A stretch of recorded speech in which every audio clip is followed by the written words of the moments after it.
Moving on to the second support scheme that we offer, it is the PRIMA Training and Mobility Award, also known as the PTMA. This scheme supports Malta-based eligible entities in forming collaborative links with at least one foreign counterpart from the PRIMA participating states. This scheme offers funding to activities such as in-person training for local researchers and foreign entities, strategic and targeted visits by local applicants to foreign entities, as well as knowledge transfer workshops in Malta. Please keep in mind that these activities still need to be related to one of PRIMA's thematic areas. So the budget for the scheme is up to €8,000 per project. Here we will request you to provide us with a short breakdown of costs that are covered throughout this award and the application form. This award and the activities within this award must be completed by 1 year from the start date of the grant agreement. And here we will also request you in the application form a description of the time frame and plan for the implementation of these activities.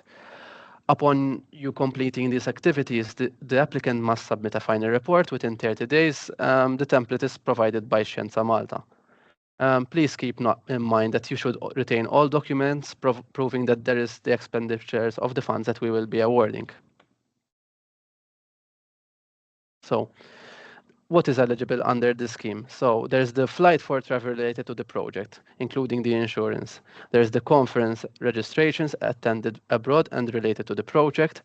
There is information and promotion material, the subsistence allowance as well, with accommodation included, catering and up to 2 hosted meals per day, media articles and outreach related to the project. So there are also ineligible costs when it comes to the scheme. The first ineligible cost is that consumables and equipment are not covered. Internal invoices issued by the award holders are not covered as well. There is also the expenses related to loans, interest, and recoverable value-added tax, which is not covered as well. And then there is the expenses related to travel and subsistence for the international partners when events are held abroad. So, moving on to the finance part of the scheme basically gives you 70% of the requested amount in advance, while the 30% is reimbursed upon meeting the following criteria.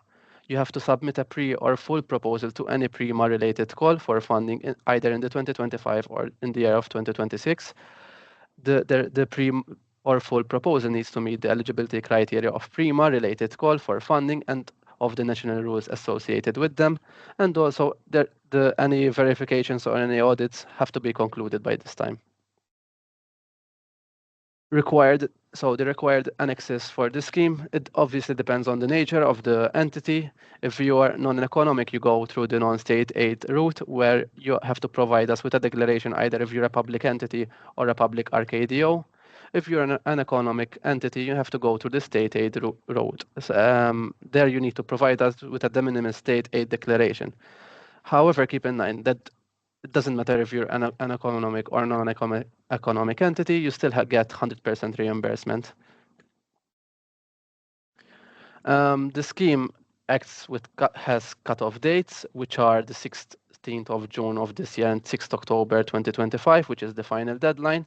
And the application process is quite simple as well here. You just submit your application to the PRIMA Scienza Malta inbox.